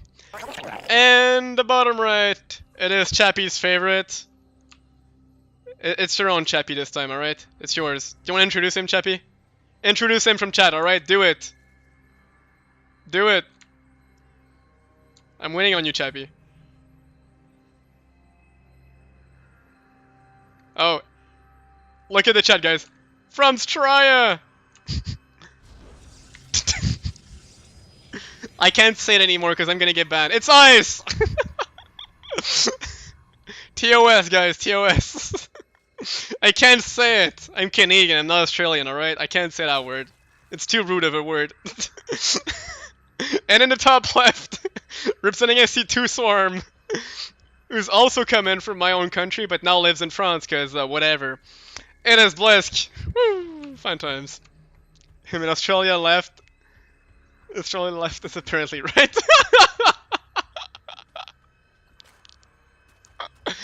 Oh my god, why are drones trying to kill the probe? What is going on with this guy? Is he gonna get it? Is he gonna get it? No, he's already playing back home. Alright. We got a pull first, for Blisk. Again. We've got it. Oh wait, this drone. Yes! Get your poggers in chat, guys. Get your poggers. We've got it. We've got the proxy hatch. Alright, does Ice know how to answer the proxy hatch? That's a real question. Oh, really? What the fuck? Oh my god. 60 IMR only mass oracle? That's disgusting. So, Ice is gonna pull out some probes to work on the hatchery, and also gonna fully wall with the Palan core. He's only got 6 probes on the hatchery so far. I'm not sure if it's going down right now. It is going down. Alright, it is just ever so slightly going down, and now he's got a Zealot too. Gonna try and work that hatchery down. But the hatchery block is a strategy Blisk uses often. You know, he cancels it, and he's gonna micro it out. Oh my god, it's not even a full wall. He can just leave. Oh my god, it's disgusting. At the same time, there's a probe trying to be cheeky right now. And he's got 6 slings on the way across the map. Gonna try and do some damage on the other side. But I'm not sure if he's gonna be able to do much since there's already a Zealot plug in the wall. But yeah, he's gonna get his hatchery on the way. And also he's got 500 mineral right now left over. Gonna start a third base. So he's gonna transition from a proxy hatch to a complete macro transition with 3 hatcheries. But there's 6 slings right now. He's gonna be chrono boosting out the sentries so far, but is it gonna be in time? I think this cyber core could go down right now. I'm not sure what's going on. He's pulling on probes to try and fight. Oh my god, what am I looking at? Is this how you counter 6 slings? A Zealot and 12 probes? I need an expert opinion on this. What is going on? There's 2 hatcheries building. There's a single queen starting. There's no queens. There's nothing. Force fields out, but oh my god, no, the Zealots picked up! The Zealots die outside the wall. The probes are trying to find off, but oh my god, it's only probes and a sentry against lings. 1 probe goes down. Blisk's gonna pull, like, this is already a lot of damage. Just the mining time he's pulling off from Ice. And the delay on the Nexus. This is amounting to quite a lot of damage so far, and Blisk is gonna take a worker lead. Also getting a base lead, getting a second base finished, and his third base is about to finish. Queen's finished and moving on to the natural base. Queen is really motivated to go far. I'm not sure where she's going. But there, right there, okay. And Blisk is now transitioning into macro, just building drones. While Ice is putting a shield battery down. Alright, Ice is in sort of paranoid mode, which is like, am I gonna get rushed again? Am I gonna get killed? Blisk did a lot of damage to the Cyber Core, which was forcing a reaction, because if Ice just loses the Cyber Core to 6 Zerglings, while having a delayed Nexus, it's pretty much, it's too rough at that point. But getting the Robo facility right now, gonna try and go into some, maybe War Prism Wrath, maybe into some, I don't know. My guess is blank, but that's fine. Ice, where's your tech, homie? He's got no tech. There's no technology in Australia, you should know that. So we're gonna see Spore Crawlers blindly built for Blisk in case the tech choice was a Stargate, which is not the case, but you never know. Well, we're getting Warp Gate just finished now. Overlord Seas is just finished, and there's 3 sentries, a Zealot, and a fake Phoenix. And now he's not gonna know it's a fake Phoenix because this is not dealing damage. It's just poking. True, feels bad, man. Oh, feels Traya, man. So, we're gonna have Roach plus Evo Chamber on the way for Blisk, by the main base, the natural base, gonna try and get a small wall in case Zealots flood. But, he's getting a small worker lead right now. Mostly getting, I mean, tech is pretty even right now. Lair is halfway done. Immortal is on the way. Tickle Beam's trying to tickle the Overlord. Is he gonna see the whole tech? I don't think he's gonna reach it. Nope, not gonna reach it. Why is there 2 sentry there? What the? So, Blisk is in the dark right now. All he knows is there's sentries, and there's a natural base with drones, with probes, and no gas. That's the other thing. There's no gas for, Ice. So he knows it's not like 2 Stargates. He knows there's no, like, super fast turbo facility or anything. It seems like it's gonna be an Immortal Sentry timing. Which maybe he already knows, considering he saw this many sentries that early on. And the energy they're banking right now, they're almost full right now, these two. And these two are, like, 2/3 of the way. He's also got some Spotterlings, got the Overlords here. And he's working down on these rocks too. Okay, that's interesting. These rocks can actually create really big choke points in the mid game. And already denying those could be good if he tries to intercept the push, the Sentry Immortal push, midway through the map. Gonna add the Warp Prism, and I think he's gonna try and move out right after the Warp Prism's finished. Bliss needs to get his units out. He's got +1 and Roach Speed on the way, getting an Overseer to make sure he can scout. And, oh wait, this army just goes unnoticed right now. There's 6 sentries, 2 Immortals, Izzat, and Adept. Now they're gonna be noticed by these Zerglings, and they're like, uh-oh, need to go back home, guys. Warp Prism is coming across, and now it's gonna be a time to see how Bliss responds to this. He's gonna go Ravagers, he's gonna go Roaches. Does he go for any more Lings? I think he's only going Roach Ravager right now, which honestly I don't mind. I really like Ling Ravager, but I think this can still do it. He's gonna dial down preemptively to make sure he doesn't take position. And 6 Stalkers are gonna be added to the lot. That's still a lot of damage right now. And it's quite an impressive force for Ice. And oh my god, these Ravagers are still morphing. Cancels the morph instantly, that's a good call. Ice needs to get in there and do the killing blow right now, because he is down a base. And he's down a lot of workers right now. Bliss is already getting Spine Crawlers in front. Spores are out, Spines are on the way. These force fields are really good, isolating both armies. But is it going to be enough? The drones are being pulled to distract the Immortals. Corrosive Piles are going to hit some sentries. He's losing a few of his tech units, getting some reinforcements in the form of Zealots. But these do not have charge right now. It's really a question of, is there going to be enough Stalker Immortal to kill these Roach Ravager? And like, we're going to have some, the Roach are going to be buffering for the Ravagers, while the Zealots are going to be buffering for everything else. But I think there's not, I don't feel like there's going to be enough for Ice to push through, especially with +1 being finished for Blisk. And the choke point he's created up top is going to be working well for the Zealot, to kill the Zealots off. And now he's going to try and pick up the Immortal, but there's too many Stalkers behind us. The Biles, it's really well, a lot of damage on these Stalkers right now. But Ice is in a choke point right now. Ice is the one in choke. He's going to use the Warp Prism. Oh, Sentry Stalker goes down. Pulls the drones to try and defend against this. Needs to drill their way through. Really good Warp Prism micro though on the side of Ice. Trying to save some units, but maybe not as great as I expected. Wait a second, a lot of units are dying. Save the Immortal. Save the other Immortal. Is he gonna save everything? 1 Immortal goes down, 2 Immortal goes down. Oh my god. Warp Prism goes down. Oh my god. Okay. So at this point, Ice has gotten the worker lead, but at what cost? He's lost all of his army. The resources traded are pretty even, but that's the whole tech count restarted for Ice. He's getting only his 3rd and 4th gases now. He's got no Nexus number 3 on the way. And he's only got slow Zealots to deal with Roach Ravager with speed. The Immortal is just now started. I hope it's chrono boosted. It is chrono boosted, but he's gonna need this Immortal badly right now, because these Zealots are not doing anything. They're just dying on their way in. Slow Zealots are, you know, they're good against nothing. And they're bad against everything. And GG's call. Ice drops the set number 2. Match number 2 of set number 7, sorry. And we're gonna go to the 3rd and final match of our A set. Pretty interesting game. I mean, we started off with a proxy hatchery to block the Nexus, and then we transitioned into a Sentry Immortal all-in, which almost did it. He almost broke Blisk, but he couldn't push at the end, and GG's called. Really interesting games. No, I forgot to change scenes. We're gonna change scenes for like 6 seconds, and then we're gonna go back in. Everything's a mess. Everything's a mess. Production value, guys. It's really hard streaming alone. I need to like set up hotkeys for streaming next time. Someone remind me like hotkeys. Alright.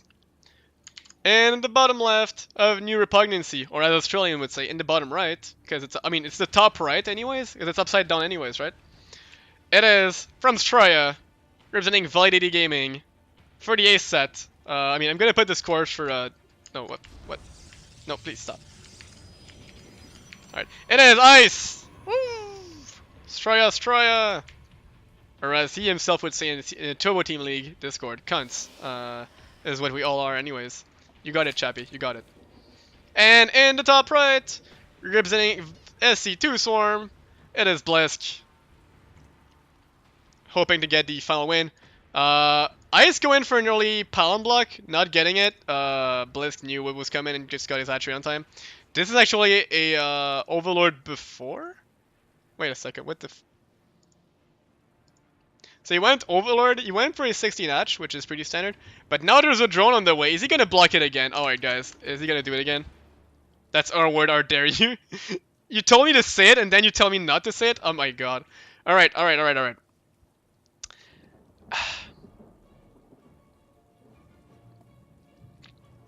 Ice likes bile to the face. Oh yeah, that was really some terrible biles in the last game. I mean, I used your word because you told me to use it.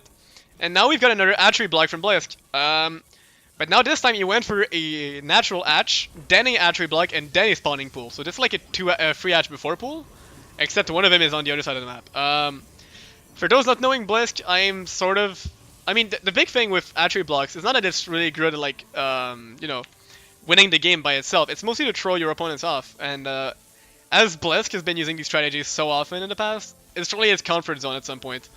So, you know, the game gets really weird for both players, but he knows where he's at in the game, and he knows how to handle this, while his opponents most often do not exactly know. And gonna get the cancel on the hatchery, gonna get the drone out. Easy peasy, no problem. And now Ice has been forced to go into a core before Nexus, and he's Zealot first being Chrome boosted out. It's not too bad, I think he's in a good position right now, but Bliss is going off. Jid is actually sort of. What? Am I sort of? I don't know. Maybe I am. Who would know?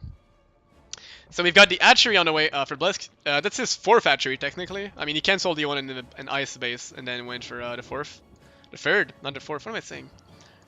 But yeah, I mean, Blisk going for a pretty macro transition of it, I guess. And then he's... No, as soon as I say macro transition, he builds 6 lings. And now he's...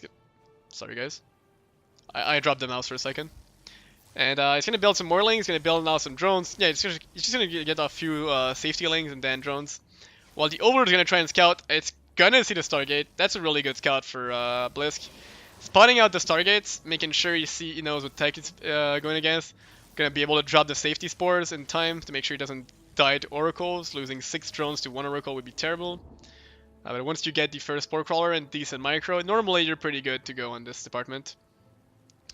So the first 2 lings are going to try and move across the map. I think there's, what, 8? Yeah, that's 8 lings. 8 lings are going to try and move across the map. There's a shield. What the? Oh my god. This is... Okay. Chappie, what are these walls? Can you tell IS to make walls that would look like something? What is this? I have no clue what I'm looking at right now. No clue. Any kind of Bane Bust just wins the game against this. Not gonna lie. But any kind of Link Flood loses to it, so it's pretty good, because that's what... I mean, we have 8 lings. Speed's not finished. This is a fake Phoenix, but there's still a... Oh, he went for the fake Phoenix to make it look like he went Phoenix first, but instead he was going Oracle first. That's funny. But, safety spores are already on the way. More drones are on the way. We're going to go up to 37 drones. Workers are pretty even on both sides, but Blitzing's going to take a small advantage really shortly. Especially with the queens he's got. He's getting a few more queens. Should be all safe and sound with this. And he's also getting some spotterlings at all exits of Ice base. There's one here. Gonna deny this attempt at the 4th base too quickly, but now he knows Ice is gonna go for rather quick 3rd base. And he's also got one here and one here. So good spotting overall. Gonna go for his Evo plus Rotorn. Yeah, they're not great. I mean, this is more than not great. What is this? There's even like a second pylon to make sure this doesn't fall. Like it's as if he knew his walls were not gonna work, and then he just drops a second one. It's like, in case. But yeah, we got double Oracles, and there's a second Stargate, so I feel like we're gonna see a repeat of game number 1. As of right now, this is what it looks like. We've got some weird mixture of Zealots, Sentry, Adepts. We've got many oracles, and we're gonna go into more oracles soon. Gonna just get the tag this time, not gonna go for the dive. Although tagged with the low energy one, which makes it so he cannot really activate it, and he's gonna tag the other mineral line too. I think all he wants to know now is what's the okay now. I sees all the drones.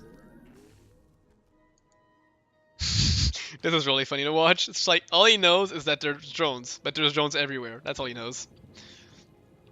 Gonna go into Forge and gonna go into triples.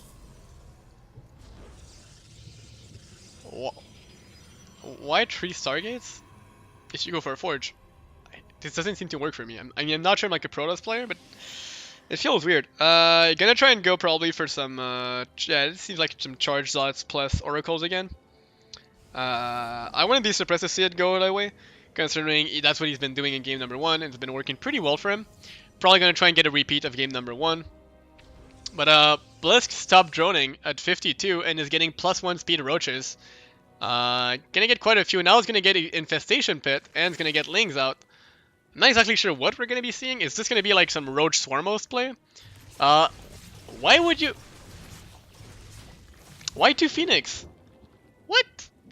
They just cost you more energy. And now we're gonna have roaches piling across by the natural wall of ice. These roaches do not have their upgrades yet. About 20 seconds after their upgrade, the stasis wards are going to be popping up, but Blisk sees them now. Gonna trigger them with 2 lings, that's pretty good. Gonna make sure nothing of what happened game 1 happens again. And now this roach bust, there's no army supply for ice right now. He's got 20 army supply, these sentries are exposed, these zealots are dying on the top side. He's getting a void ray desperately, the oracles are out, but they're not doing enough damage. And there's cannons by the third base, but why go for the third base? He's just gonna go straight to the natural base. He's reinforcing straight across with roaches, +1 speed is finished. These roaches are dealing a lot of damage right now. He needs to get the shield battery down so he can get in there. He's getting some probes right now. Oracles are out of energy. Void Ray is almost finished. Oracle is also done in a second. 2 Void Rays at a time, but he's out of money right now for ice. And Blitz is just reinforcing straight across with these roaches. Cybercore gonna go down. Charge is not finished. +1 is not finished. He's got nothing right now, and I feel like this is gonna be game. Lots of probes going down. Oh my god, this is starting to snowball right now. The roaches are gonna get into the main base.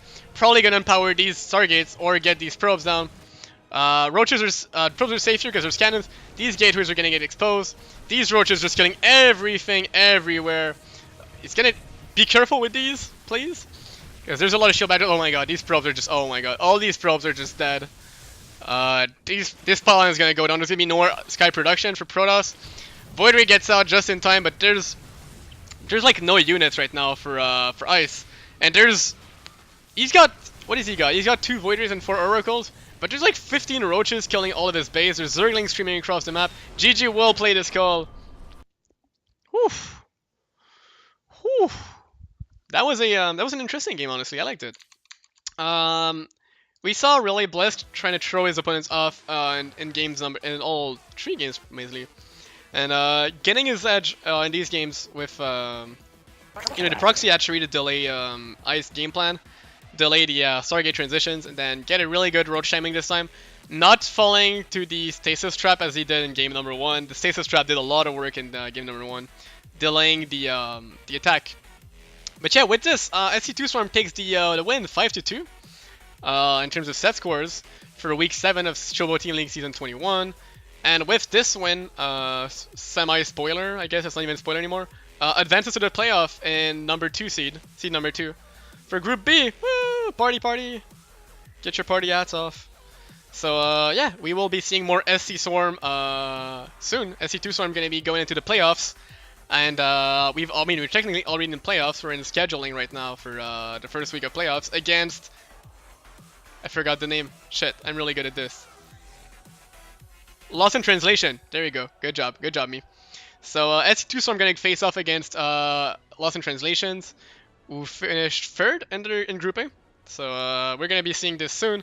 Probably gonna have more casts for this. I will try and do cast all the games for playoff. We did slack off during the regular season. We did last week with Chappie and Beardy. I did today's stream for week 7. Probably gonna try and get the playoffs week also cast during the following weeks, to be confirmed on terms of dates and stuff. We just don't know the group phase, and That's a big issue. Yeah, Gary, we know what the playoffs are, but we don't know how the group phase ended. So we can only speculate on the group scores and stuff. Oh my!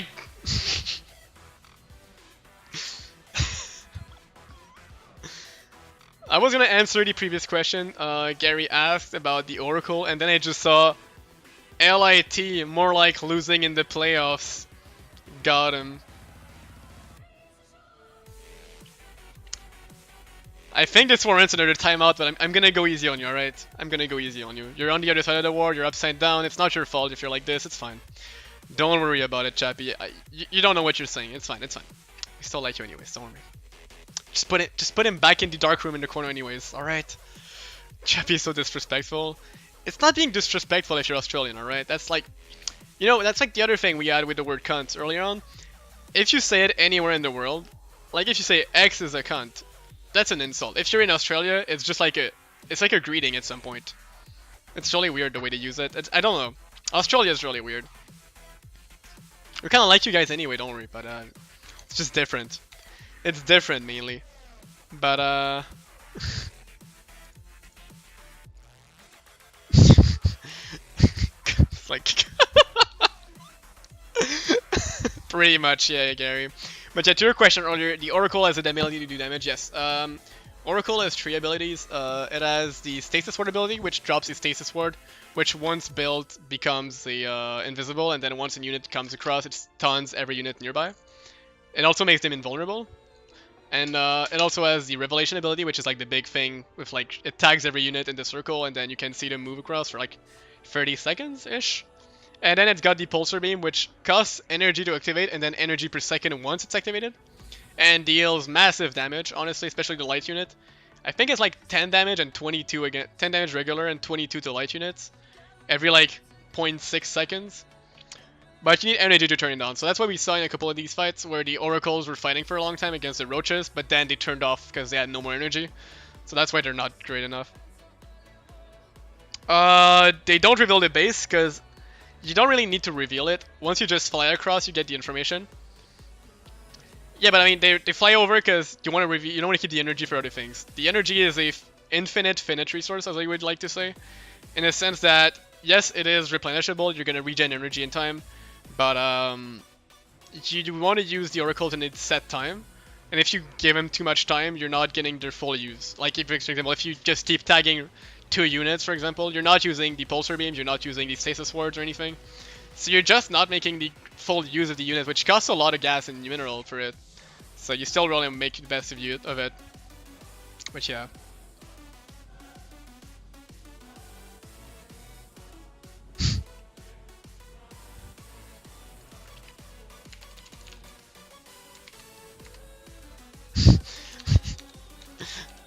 Alright. So I think this is going to be it for tonight. I'm looking at the time, it's not too late yet, but I'm not sure exactly what I could do later on. Sorry, Jaded Baited. What? What? J-baited? J-baited. I'm not exactly sure what we can do right now. I think I'm gonna call it off for tonight. Probably gonna try and get some sleep for the rest of the week. It was a fun time casting, guys. Gonna switch to... It's just me and the logo, which is this side. So yeah, it was a fun time casting the week 7 of the regular season for CTL. The VODs will be on the my Twitch for about 2 weeks, because then Twitch deletes them because they don't like me. Twitch really doesn't like me. If you want me to keep my VODs longer, ask your friends to follow me, or follow me yourself. Once I get affiliated, I think I can keep them longer, question mark. Because when it says, since you're not affiliated, you can only keep the VODs for 14 days, I'm like, no! But yeah, it was really fun. Thanks for the stream and some shovels. Yes, I do have a shovel. It's a shovel and a broom. Because, Canada. But yeah, lots of love, guys. It was really fun tonight. Hope to see you guys soon. Upload the VODs to YouTube. I could do that. Now that I have my new computer and my new internet, I could just upload the VODs to YouTube. That's so smart. Aldrich, you're so smart. Wow. Wow, that's so smart. Alright, so I'm gonna call it off for now. And yes, I will be trying to upload it on YouTube and probably mess it up and upload it to like Twitter or something by accident, because I'm really good with these things. And yeah, real pleasure, guys, and see you for potentially maybe a ladder stream this week. Maybe not, because I'm really busy. Maybe a ladder stream next week, and potentially the week 1 of playoffs. Whether it's a win or loss, probably gonna cast it, except if I'm too salty to cast if we lost. Who knows? Goodbye!